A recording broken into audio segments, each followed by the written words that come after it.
सोचिए, कभी कभी अन्याय की एक छोटी सी चिंगारी पूरे सत्ता के गलियारों में आग लगा सकती है। आज की कहानी बस एक ऐसी ही चिंगारी की है। ये कहानी शुरू होती है एक मामूली फल बेचने वाली के अपमान से और खत्म होती है एक ऐसे चक्रव्यूह के टूटने पर जिसके बारे में किसी ने भी सोचा तक नहीं था। तो चलिए इस कहानी की शुरुआत करते हैं कुछ शब्दों से। ये वो शब्द थे जो सत्ता के नशे में चूर एक पुलिस इंस्पेक्टर ने एक ऐसी महिला से कहे जिसकी रोजी रोटी उसने बस कुछ ही पल पहले अपने पैरों तले रौंद दी थी। और यही शब्द आगे चलकर एक ऐसे टकराव की वजह बने जिसकी किसी को उम्मीद नहीं थी। एकदम भीड़ भाड़ वाला बाजार, माघमा देवी एक सीधी सादी महिला अपना छोटा सा ठेला लगाकर अमरूद बेच रही हैं। उन्हें क्या पता था कि आज का दिन उनकी जिंदगी में एक जबरदस्त तूफान लेकर आने वाला है।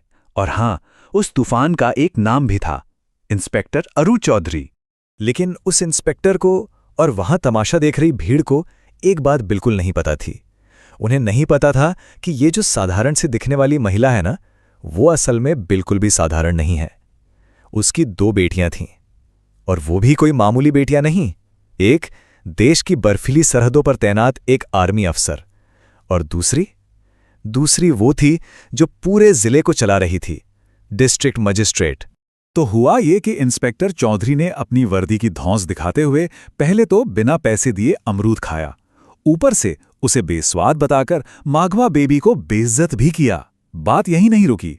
जब उस बेचारी महिला ने हिम्मत करके अपने पैसे मांगे तो इंस्पेक्टर ने गुस्से में आकर उसकी पूरी की पूरी फलों की टोकरी सड़क पर उलट दी। लेकिन क्रूरता का ये जो पूरा तमाशा चल रहा था ना, उसे कोई चुपके से देख रहा था। और फिर वो वीडियो बिजली की रफ्तार से हजारों किलोमीटर का सफर तय करता है। शहर के बाजार से सीधे पहुंचता है सीमा पर तैनात बेटी नंदिनी के पास। अपनी मां का ऐसा अपमान देखकर जाहिर है उसका खून खौल उठता है। वो एक पल भी बर्बाद नहीं करती और फौरन वो वीडियो अपनी बहन डिस्ट्रिक्ट मजिस्ट्रेट सावित्री को भेज देती है। अब जरा सावित्री के बारे में सोचिए। एक तरफ मां के अपमान की आग और दूसरी तरफ पद की जिम्मेदारी। वो अच्छी तरह जानती थी कि अगर उसने सीधे अपनी डीएम की पावर का इस्तेमाल किया तो मामला रफा दफा कर दिया जाएगा। इसलिए उसने एक बहुत ही स्मार्ट तरीका अपनाने का फैसला किया। तो उसने क्या किया? उसने अपनी डीएम वाली पहचान को किनारे रखा, एक आम नागरिक की तरह साधारण कपड़े पहने और पहुंच गई पुलिस स्टेशन। उसका प्लान सीधा था, सिस्टम के अंदर जो भ्रष्टाचार फैला है उसे ठीक उसी तरह सामने लाना जैसा एक आम इंसान महसूस करता है, मतलब बिना किसी पावर या पहचान के। और हुआ भी बिल्कुल वैसा ही। उसका शक एकदम सही निकला।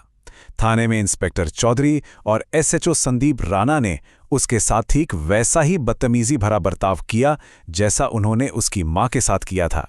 उन्हें तो जरा भी अंदाजा नहीं था कि वो असल में किससे बात कर रहे हैं। अब सीन पलटता है।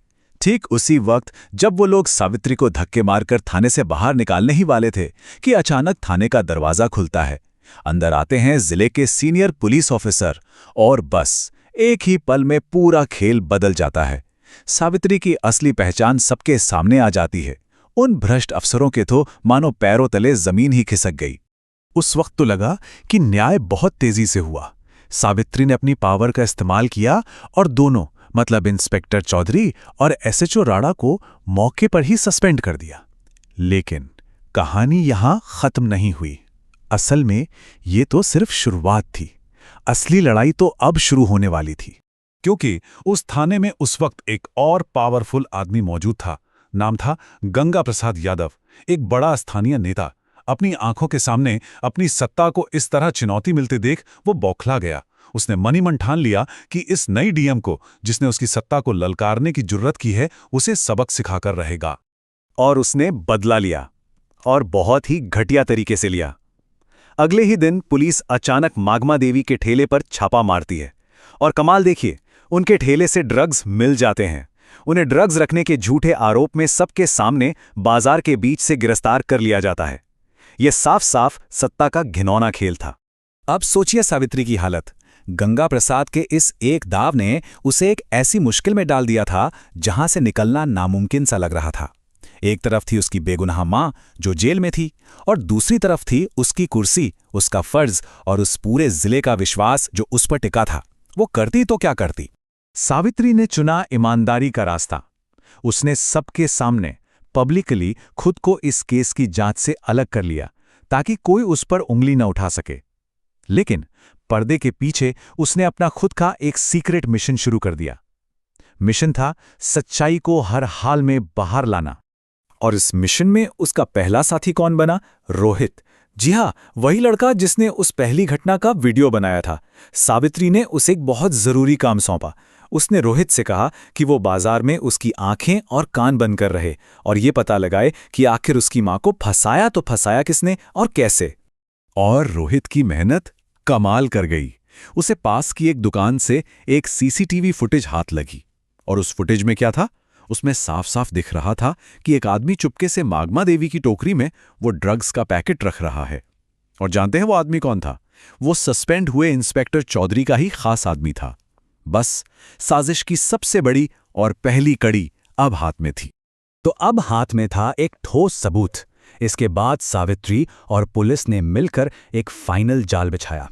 एक ऐसा जाल जिसमें सिर्फ मोहरे नहीं बल्कि इस पूरी शतरंज का जो असली बादशाह था ना, उसे भी पकड़ना था। प्लान बहुत शानदार था।